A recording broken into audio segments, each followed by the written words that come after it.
नमस्कार दोस्तों, स्वागत है आपका हमारे चैनल द आउटरिंग पे। आज मैं इस वीडियो में आपको पृथ्वी पे से विलुप्त हो चुके निएंडरथल नामक एक प्रजाति के बारे में बताने जा रही हूँ। क्या आप लोग जानते हैं कि इस प्रजाति के विलुप्त होने का क्या कारण है? अगर नहीं तो इस वीडियो को पूरी देखिएगा, क्योंकि इस वीडियो में मैं आपको इसी बारे में बताने वाली हूँ। लेकिन उससे पहले अगर आपने हमारा चैनल अभी तक सब्सक्राइब नहीं किया है तो अभी जाइए और हमारे चैनल को सब्सक्राइब कीजिए। And don't forget to hit the bell icon for regular notifications. Neanderthal मानव होमो वंश का एक विलुप्त सदस्य है। जर्मनी में निएंडर की घाटी में इस आदि मानव की कुछ हड्डियां मिली हैं, इसलिए इसे निएंडरथल मानव का नाम दिया गया है। इसका कद अन्य मानव जातियों की अपेक्षा छोटा था। यह पश्चिमी यूरोप, पश्चिमी एशिया तथा अफ्रीका में रहता था। यह अब से लगभग 1,60,000 वर्ष पूर्व रहता था। इसका श्रेणी विभाजन मनुष्य की ही एक उपजाति के रूप में किया जाता है। इसका कद 4.5 से 5.5 फीट तक का था। 2007 में किए गए अध्ययनों से यह पता चलता है कि इनके बालों का रंग लाल और त्वचा पीली थी। निएंडरथल यानी कि होमो सैपियंस की एक विलुप्त प्रजाति की आबादी घटने के पीछे का कारण वैज्ञानिकों ने खोजा और उनके मुताबिक मानव के पूर्वज ही उनकी आबादी घटाने के लिए जिम्मेदार थे। वैज्ञानिकों के निएंडरथल की आबादी घटने तक का एक अहम कारण खोज लिया गया है। इसके मुताबिक मनुष्य और निएंडरथल के बीच बने शारीरिक संबंधों के कारण एक दुर्लभ किस्म के ब्लड डिसऑर्डर ने निएंडरथल की संतानों पर नकारात्मक असर डाला, जिससे उनकी आबादी घट गई। PLOS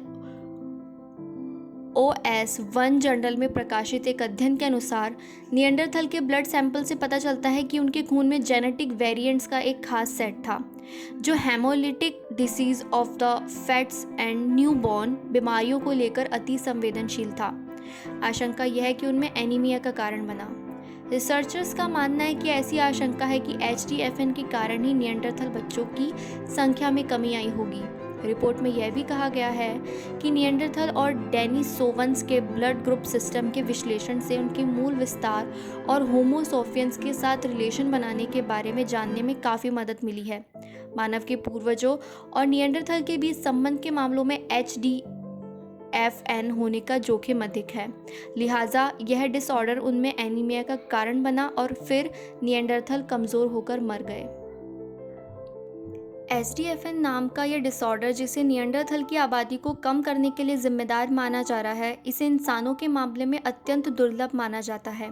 हालांकि इसे निएंडरथल के मामले में आम माना जाता है, क्योंकि इस प्रजाति के लोगों का जीन पूल बहुत सीमित है।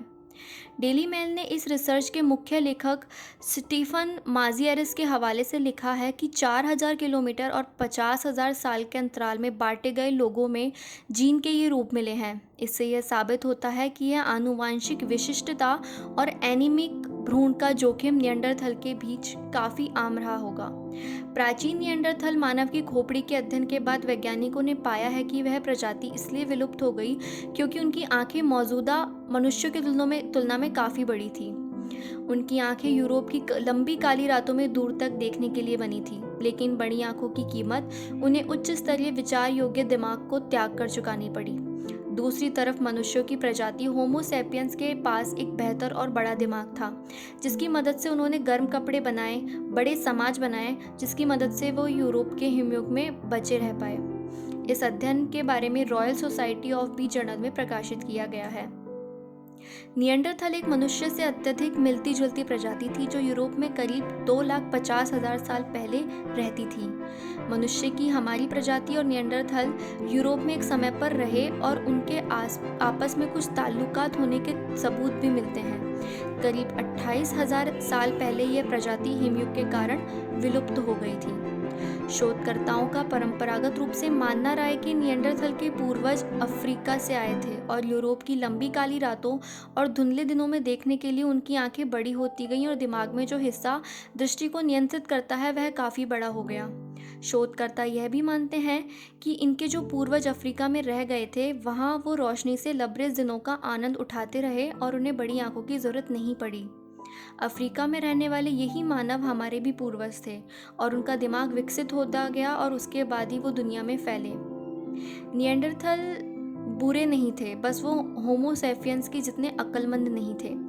ऑक्सफोर्ड विश्वविद्यालय की आयलीना पियर्स ने इस परंपरागत मान्यता को जांचा और कहा कि निएंडरथल की 13 और होमो सेपियंस की लोगों की 32 खोपड़ियों को जांचा गया है।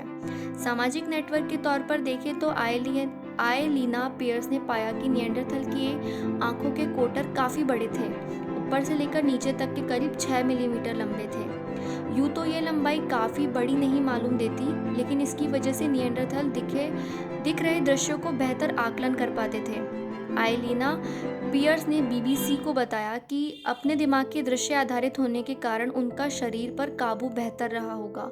वो दिख रही चीज़ों को बेहतर ढंग से समझ पाते थे, लेकिन इसकी वजह से उनके दिमाग के वो हिस्से विकसित नहीं हो पाए जो बेहतर सोच देते या सामाजिक संरचना करते। तो दोस्तों, आज के लिए बस इतना ही। अगर आपको ये वीडियो पसंद आई है तो इसे लाइक, कमेंट और शेयर करना बिल्कुल भी ना भूलें। साथ ही देश विदेश की अन्य खबरों से जुड़े रहने के लिए देखते रहिए हमारा चैनल द आउटरिंग। धन्यवाद।